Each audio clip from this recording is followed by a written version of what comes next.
अगर मेरी वीडियो अच्छी लगती है तो लाल सब्सक्राइब का बटन दबाएं, साथ बेल का बटन दबाएं ताकि मेरी हर आने वाली नई वीडियो आपको सबसे पहले फ्री में मिले।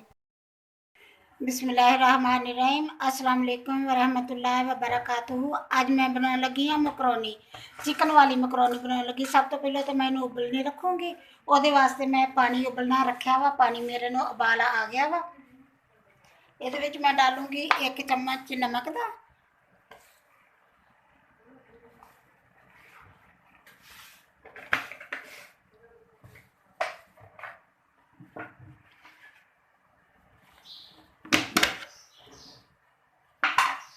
थोड़ा जा डालूंगी 2 चम्मच हल्दी डालूंगी।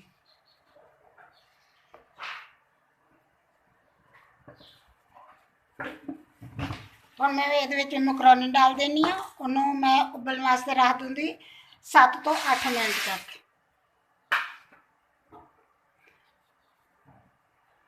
जिन्नी देर ये उबलूगी उन्नी देर तक मैं ਇਹਦਾ समान 300 ग्राम मैं मकरोनी ਲਈ ਆ। ਇਹ डबल हो जाती है ना, काफ़ी सारी ज़्यादा हो जाती है। ये जिन्नी देर तक ये उबलूगी उन्नी ये बनूगी, उबाला आऊगा इनू, उन्नी देर तक मैं दूसरा समान तैयार कर लेनी है। बिस्मिल्लाहिर्रहमानिर्रहीम, मकरोनी में 6-7 मिनट हो गए, उबालती नू उबल गई है, बल्कि बहुत अच्छी तरह नरम भी हो गई है, बहुत अच्छी तरह हो गई है नरम। हुण मैं इनू छान लेनी है। छाननी दे विच छान के इहदे ते थोड़ा जिहा पानी डालूंगी, ठंडा पानी डालूंगी। पहले मैं छानना बाद तुहानूं दसदी। बिस्मिल्लाहिर्रहमानिर्रहीम, मैं मकरोनी नू छानिया, टोकरी दे विच छान के इहदा पानी ऐन अच्छी तरह गर्म पानी निचोड़ दिता। फिर मैं इहदे ते ठंडा पानी, बर्फ वाला ठंडा पानी नहीं, दूसरा ही ठंडा पानी है, जो पानी वैसे ही ठंडे है, वो पानी इहदे उत्ते पा के थोड़ा जिहा इहनूं ठंडा कर लिया। हुण मैं इहदे च थोड़ा जिहा डालूंगी ऐल, ताकि ये ना जुड़े ना फिर एक दूसरे के नाल ना। इन्हें मैं अच्छी तरह हाथ नाल मिक्स कर दूंगी।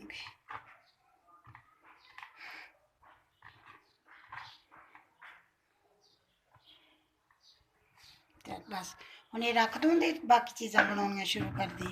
बिस्मिल्लाहिर्रहमानिर्रहीम, मकरोनी वास्ते मैं चिकन लिया 300 ग्राम ही मेरी मकरोनी सी, ते 300 ग्राम ही मैं चिकन लिया। लैके ਉਹਨੂੰ ਬੋਨਲੈਸ चिकन लिया, ਉਹਦੇ मैं छोटे छोटे पीस एडे एडे पीस कर लिया। ਉਹਦੇ बहुत बड़े नहीं किए, छोटे छोटे करके रख लिया। 2 शिमला मिर्चा कट्टियां वा, छोटियां सी, दरमियानियां सी, बहुत बड़ियां बड़ियां नहीं सी। अगर बड़ी होवे तो एक ही बहुत आ, छोटियां होण ते तुसी 2 कट लवो। 2 मैं शिमला मिर्चा कट्टियां वा, 2 गाजरां कट्टियां वा, वो भी बरीक। शिमला मिर्चा भी इस तरह करके कट लईयां वा, छोटे छोटे क्यूब्स करके कट लिया। गाजरां जिहड़ियां वो भी मैं बरीक बरीक कट्टियां, बहुत ज़्यादा बड़ियां नहीं कट्टियां। 2 गाजरां कट्टियां, 1 टमाटर लिया वा, वो भी बरीक बरीक करके रख लिया कट के। 1 दरमियानी साइज़ का मैं प्याज लिया वा, बहुत बड़ा नहीं सीगा, दरमियानी जे साइज़ का सी, वो भी मैं बरीक बरीक आमलेट तरह कट करके रख लिया वा। 1 चम्मच अदरक का, 1 चम्मच लसन का लैके उन्होंने कुट के रख लिया। वो मैं 2 सब्ज़ मिर्चा पाइया। एक कड़वियां नहीं होंदियां सब्ज़ मिर्चा, जिहड़ियां ने कड़वियां नहीं होंदियां, वैसे जायके वास्ते डालियां 2 सब्ज़ मिर्चा डालियां वा। इन्हां दा मतलब जायका अच्छा आऊगा विचों दे। अगर बच्चों वास्ते बनाने हैं तो फिर बिल्कुल ना हरियां मिर्चां डालो, फिर तो डालो उन्नी चीज़ डालो कि तुसी जिहड़े बच्चे आराम नाल आसानी नाल खा सकन। ते जे वड्डियां वास्ते बनाने हैं तो फिर वड्डियां वास्ते तो जिन्ना मर्जी स्पैसी जिन्ना खाना चाहो उन्ना ही तुसी बना लो। ਉਹਦੇ वास्ते मैं 2 चम्मच सिरके, सफ़ेद सिरके दे लाए वा, 2 चम्मच चिली सॉस दे लाए वा, 1 चम्मच मैं सोया सॉस का लिया वा, आधा चम्मच काली मिर्च का लिया वा, 1 चम्मच मैं चाट मसाले का लिया वा। हुण मैं बनाना शुरू कर दी। बिस्मिल्लाहिर्रहमानिर्रहीम, पैन ले लिया, मैं अग जला लिया नीचे। उहदे च मैं 2-3 चम्मच आयल दे डाल लिया। आयल तुसी आपदे हिसाब दा ही डालोगे। अगर तुसी मकरोनी ज़्यादा बनाउणी है तो तुहानूं कोई भी सब्ज़ी कोई भी चीज़ बनाओगे, अगर तुसी ज़्यादा बनाओगे तो तुसी ज़्यादा आयल डालोगे, अगर तुसी कम बनाओगे तो फिर कम आयल डालोगे। अगर तुसी जिन्नी मकदार च मैं बनाउण लगी हाँ तो फिर उहदे वास्ते तुसी 3 चम्मच आयल दे डालोगे, बड़े वाले नहीं चम्मच। खाना खाण वाले जिहड़े खाना बनाउण वाले जिहड़े हुंदे आ ना, वो नहीं, जिहड़ियां कड़छियां मेरियां छोटियां छोटियां है ना, वो मैं 2 कड़छियां डालियां। ते जिहड़े चम्मच खाना डालन वाले हुंदे आ वो मैं 3 चम्मच आ वो डालोगे तुसी। और उस तो अलावा तुसी आपदे हिसाब नाल अगर तुसी आयल थोड़ा बहुत कम खाना चाहुंदे आ, इस तो कम भी डाल सकदे आ तुसी। हुण मैं इहदे विच थोड़ा जिवें आयल मेरा थोड़ा गर्म होऊगा, इहदे विच मैं डाल दूंगी प्याज।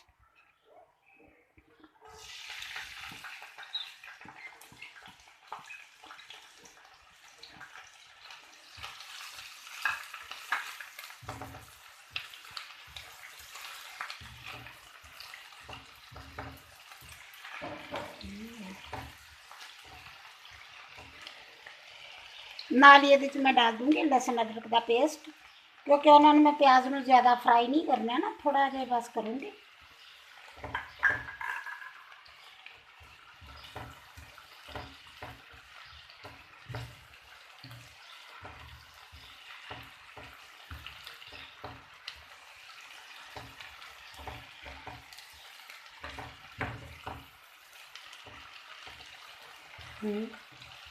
पानी से इसलिए डालूंगी।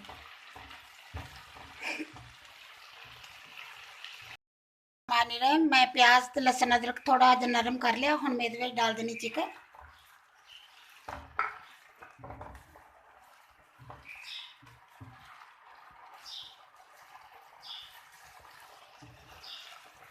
चिकन नूं मैं उन्नी देर तक फ्राई करूँगी जिन्नी देर तक ये एन सफेद ना हो जाऊगा, इहदा एन चेंज रंग ना हो जाऊगा। नाल ही मैं इहदे विच डाल दूँगी नमक। टेस्ट के हिसाब नाल डालोगे, क्योंकि मैं मकरोनी च भी नमक पा के ना, वो तो फिक्की हुंदी ओहदे च तां बस वो पानी च ही चले जांदा। दूसरी गल है कि चाट मसाले च भी नमक हुंदा है, ते मैं चिली सॉस डालना ओहदे च भी नमक हुंदा, इसलिए तुसीं आपदे टेस्ट के हिसाब नाल ही डालोगे नमक। मैं इहदे विच डालूंगी आधा चम्मच चाय वाला।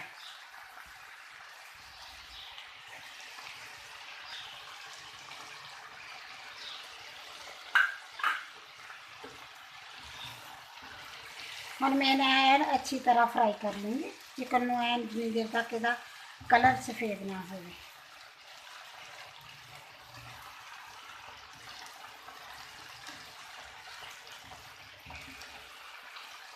बिस्मिल्लाहिर्रहमानिर्रहीम। चिकन मेरा फ्राई हो चलिया वा, बस 2 मिनट होर इन्हूं फ्राई करूँगी, 1-2 मिनट वास्ते ना, ताकि एन अच्छी तरह ये गल जाए। फिर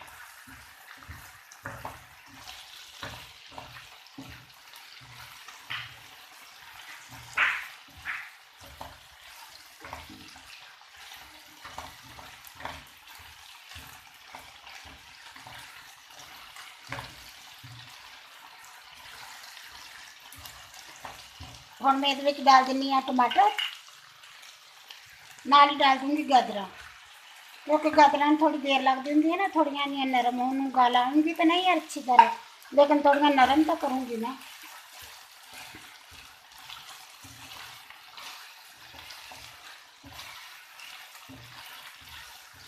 थोड़ी देर इन्हां नूं मैं गाजरां नूं थोड़ी देर पकाऊँगी। हुण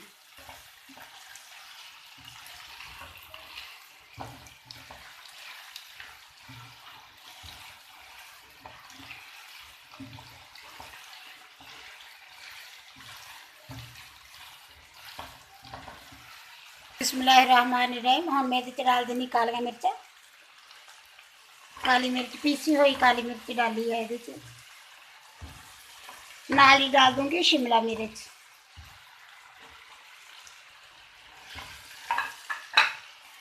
इन्हूं ज़्यादा नहीं पकाऊँगी।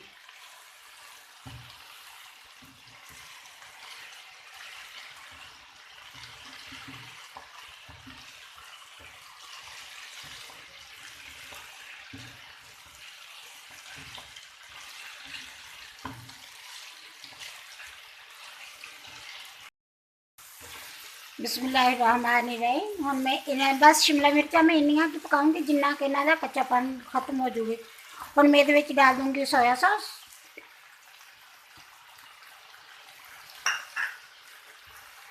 चिली सॉस, इसलिए कि इन्हां दा माशाअल्लाह बहुत अच्छा टेस्ट हो जाता है, इन्हां नाल ना ये डालने नाल बहुत अच्छा टेस्ट हो जाता है। सिरका,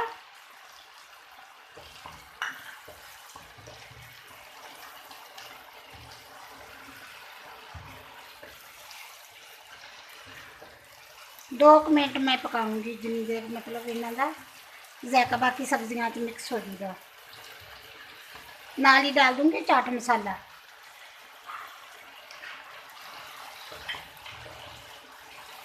मैं बड़ियां वास्ते बनानी है, इसलिए मैं ज़्यादा स्पाइसी बना रही हाँ। अगर तुसी बच्चों वास्ते बनाओगे तो तुसी फिर नहीं इन्ना स्पाइसी करोगे, तुसी फिर उन्ना की बनाओगे, मतलब जिन्ना क तुहाडे बच्चे जिन्ना क स्पाइसी खांदे उन्ना ਕਈ ਤਾਂ ਬੱਚੇ ਵੀ ਮਾਸ਼ਾਅੱਲਾ ਬਹੁਤ ਸਪੈਸੀ ਖਾਂਦੇ ਹੁੰਦੇ ਤੇ ਕਈ ਬੱਚੇ ਬਿਲਕੁਲ ਹੀ ਨਮਕ ਮਿਰਚ ਕਮ ਖਾਂਦੇ ਆ, ਉਹਨਾਂ ਨੂੰ ਅਸਲੋਂ ਹੀ ਹੁੰਦਾ ਕਿ ਨਾ ਖਾਓ। ਹਾਂ, ਮੈਂ ਸਾਰੇ ਦਰਮਿਆਨੀ ਆਂਚ ਤੇ ਬਣਾਇਆ, ਫੁੱਲ ਆਂਚ ਨਹੀਂ ਕੀਤੀ, ਦਰਮਿਆਨੀ ਆਂਚ ਤੇ ਕਰਕੇ ਮੈਂ ਬਣਾਇਆ। बिस्मिल्लाहिर्रहमानिर्रहीम। मेरा पूरा मसाला सारा बन के तैयार हो गया। और मैं ये डाल देनी है मकरोनी।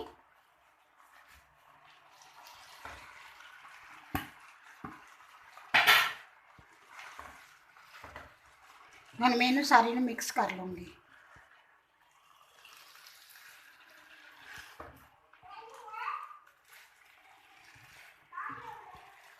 आँच मैं हल्की करती है, दरमियानी तो भी कम करती है आँच दी।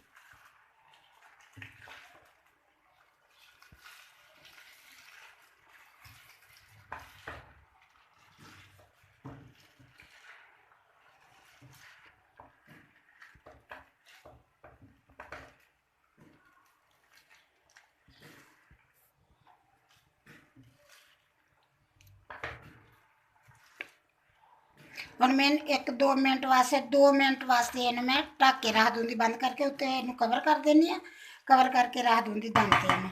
फिर मैं तुहानू दिखाउणी आ, क्योंकि ਇਹਦਾ मेरे को ਇਹਦਾ ढक्कन है नहीं था, इसलिए मैं छोटी जी परात ਦੇ ਉੱਤੇ ਦੇ ਦਿੱਤੀ है, ਉਹਦੇ ਨਾਲ मैं कवर कर दिता। थल्ले आँच मैं ਇਹਦੀ ਇੰਨੀ कर दूँ जिवें मतलब चावल या कोई चीज़ दम ते रखी दी है ना, उन्नी आँच कर दूँगी ਇਹਦੀ। 2 मिनट हो गए, हुण मैंने दम तो काफ़ी बार रख दिया ढक्कन चक के। माशाल्लाह बहुत अच्छी लगती है, बनी तो माशाल्लाह बहुत अच्छी है।